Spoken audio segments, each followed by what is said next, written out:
샬롬, 사랑하는 성도 여러분, 귀하고 복된 하루가 시작되었습니다. 오늘도 우리 하나님께서 예배로 불러주시고 은혜로 충만하게 채워주실 줄로 믿습니다. 믿음과 소망을 가지고 기도하면서 오늘 새벽 예배 시작하도록 하겠습니다. 다 같이 기도하겠습니다. 사랑과 은혜가 풍성하신 존귀하시고 참 좋으신 하나님 아버지 감사합니다. 오늘도 주님께서 우리를 깨워주시고 또 이렇게 불러주신 것이 다 하나님의 사랑이며 하나님의 인도하심인 줄로 믿습니다.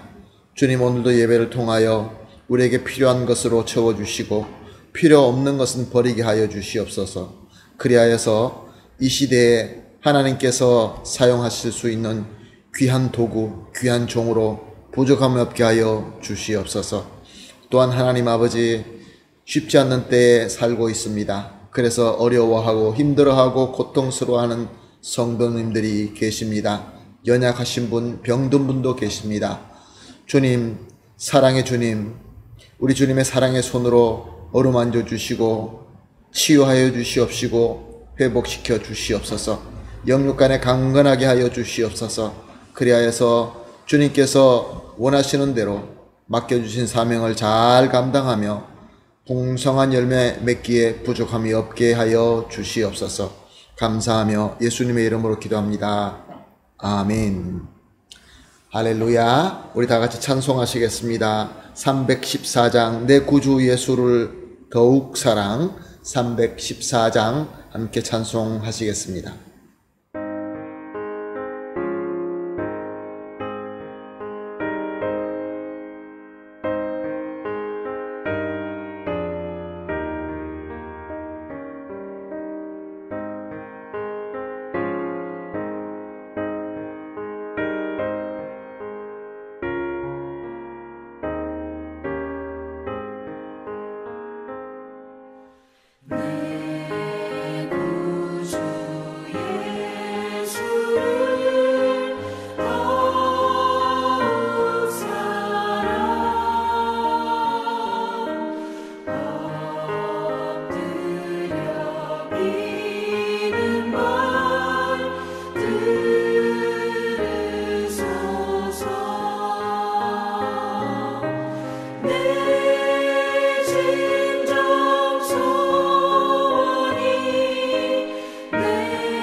아멘. 할렐루야. 감사합니다. 주님의 사랑이 우리 가운데 충만한 줄로 믿습니다. 오늘 본문 말씀 봅니다. 오늘 우리가 함께 볼 말씀은 다니엘서 11장 5절에서 9절 말씀입니다. 다니엘서 11장 5절에서 9절 말씀 함께 보시겠습니다. 남방의 왕들이 강할 것이나 그 군주들 중 하나는 그보다 강하여 권세를 떨치리라. 그의 권세가 심히 클 것이요 몇 해 후에 그들과 서로 단합하리니 곧 남방왕의 딸이 북방왕에게 가서 화친하리라. 그러나 그 공주의 힘은 쇠하고 그 왕은 서지 못하며 권세가 없어질 뿐 아니라 그 공주와 그를 데리고 온 자와 그를 낳은 자와 그때 도와주던 자가 다 버림을 당하리라. 그러나 그 공주의 본 족속에서 난 자 중 한 사람이 왕위를 이어 권세를 받아 북방왕의 군대를 치러 와서 그의 성에 들어가서 그를 쳐서 이기고 그 신들과 부어 만든 우상들과 은과 금의 아름다운 그릇들을 다 노력하여 애굽으로 가져갈 것이요 몇 해 동안은 그가 북방왕을 치지 아니하리라. 북방왕이 남방왕의 왕국으로 쳐들어갈 것이나 자기의 본국으로 물러가리라. 아멘. 우리는 계속해서 하나님께서 다니엘에게 보여주신 계시의 내용으로 말씀을 보고 은혜를 나누고 있습니다. 다니엘 때에는 이 말씀이 앞으로 일어날 일이었기 때문에 잘 깨닫기가 어려울 수 있습니다. 당시 사람들에게는 이 다니엘의 계시가 전혀 이해할 수 없는 그러한 말씀일 수도 있습니다. 그러나 이 모든 예언이 다 이루어진 지금 저와 여러분에게는 너무나 잘 알고 또 확인해 볼 수 있는 역사인 것입니다. 오늘 우리가 읽지는 않았지만 3절에 능력 있는 왕이라는 사람이 나옵니다. 그 왕은 우리가 역사를 통하여 알렉산더 대왕이라는 것을 우리는 알고 있습니다.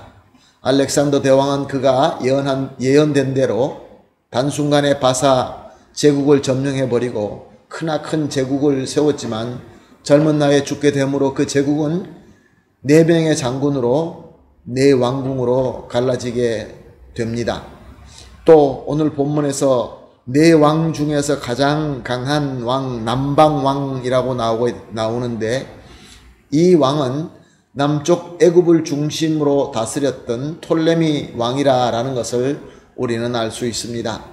역사를 보게 되면은 이 남방왕 톨레미가 북쪽 바벨론 지역까지 통치하기 위하여 셀레우쿠스라는 장군을 총독으로 보내게 되는데 이 셀레우쿠스는 그 지역에서 세력을 키워 시리아와 메대를 포함한 큰 지역을 점령하면서 자신을 보낸 톨레미 남방 왕국보다 더 큰 왕국을 세우게 됩니다. 오늘 본문 5절을 보니까 남방 왕은 강한데 그 군주 중에 하나가 더 강화해져서 권세를 떨친다라고 말씀하고 있습니다. 바로 이 셀레우쿠스를 예언하는 말씀입니다. 이렇게 새로 강력하게 등장한 셀레우쿠스 왕국은 남방 톨레미 왕국과 대립하게 됩니다. 그렇지만 남방의 왕 딸 베레니케와 또 당시의 북방왕이었던 안티오쿠스 2세가 서로 정략 결혼하면서 두 왕국은 평화의 조약을 맺고 화친하게 됩니다. 그렇지만 얼마 있지 않아 북방왕 안티오쿠스 2세는 남방왕국의 공주인 베레니카를 버리게 되고 맙니다. 그러나 그 후에 남방왕국인 톨레미가 죽게 되고 그 아들 톨레미 3세가 왕으로 오르게 되는데 바로 북방왕이 버린 베레니케 공주의 남동생이죠. 그 동생은 자기 누이를 버린 것에 대하여 복수로 북쪽 왕국을 쳐서 승리하게 됩니다. 이 말씀이 바로 오늘 우리가 보고 있는 본문 말씀인 것입니다. 이것은 적어도 230년 전에 기록된 것인데 우리 역사를 보면서 또 이 본문과 이렇게 비교해 보게 되면 얼마나 정확하게 예언되어 있는지 우리는 알 수 있습니다. 참 놀랍지 않을 수 없습니다. 사랑하는 성도 여러분, 세상의 역사는 그렇습니다. 오늘 본문대로 자신의 탐욕을 이루기 위하여 지혜와 꾀를 내서 열심히 힘을 쌓기도 하고 서로 동맹을 맺기도 하고 정략 결혼도 하고 또 배신도 하고 그래서 또 복수의 칼을 들어서 치고 점령하기도 합니다. 이렇게 세상은 서로 물고 뜯고 뜯기면서 올라갔다 내려갔다 하면서 역사는 흘러갑니다. 그렇기 때문에 이 세상에서 우리가 온전히 믿을 것은 하나도 없습니다. 우리가 다 경계하고 조심해야 할 것 뿐인 것입니다. 그러면 우리는 누구를 믿을 수 있습니까? 누구를 온전히 믿을 수 있습니까? 바로 우리 하나님 뿐입니다. 모든 것의 절대적인 주권자, 전지전능하신 하나님이시지만 또한 우리에게는 아버지 되시는 능력과 사랑의 하나님이신 것입니다. 오늘 이 말씀을 우리가 보면서 우리가 어떤 기도를 해야 되겠습니까? 합심해서 이렇게 기도하도록 하겠습니다. 첫 번째로 세상을 의지하지 말고 오직 하나님만 의지하는 믿음을 주시옵소서. 또 두 번째로 우리가 의지하는 하나님, 이 하나님의 말씀만이 참 진리이며 참 사랑이며 참 복이다라는 것을 믿고 순종하게 하여 주시옵소서. 그리고 세 번째, 믿음에 순종하는 우리의 삶 속에서 하나님께서 주시는 참 기쁨과 참 행복을 누릴 수 있게 하여 주시옵소서. 이 세 가지 기도 제목을 합심하여 기도한 이후에 개인적으로 기도하시고 오늘 하루를 시작하도록 하겠습니다. 다 같이 기도하겠습니다. 하나님 아버지 감사합니다. 귀한 말씀을 주시고 깨달음을 주시고 역사를 통하여 우리가 오직 믿고 순종하고 따라갈 수 있는 분은 오직 하나님이라는 것을 깨닫게 되었습니다. 하나님, 그러므로 기도합니다. 세상을 의지하지 말게 하여 주시고 오직 성실하신 하나님만 의지하는 믿음을 주시옵소서. 그래서 하나님께서 주시는 말씀만이 참 진리의 말씀이며 참 사랑과 참 복의 말씀인 것을 믿고 순종할 수 있게 하여 주시옵소서. 또한 하나님 아버지, 이렇게 믿음으로 순종하는 삶 속에서 하나님께서 주시는 참 기쁨과 참 행복을 누리는 우리 성도님들이 다 되게 하여 주시옵소서. 감사하며 예수님의 이름으로 기도합니다. 아멘.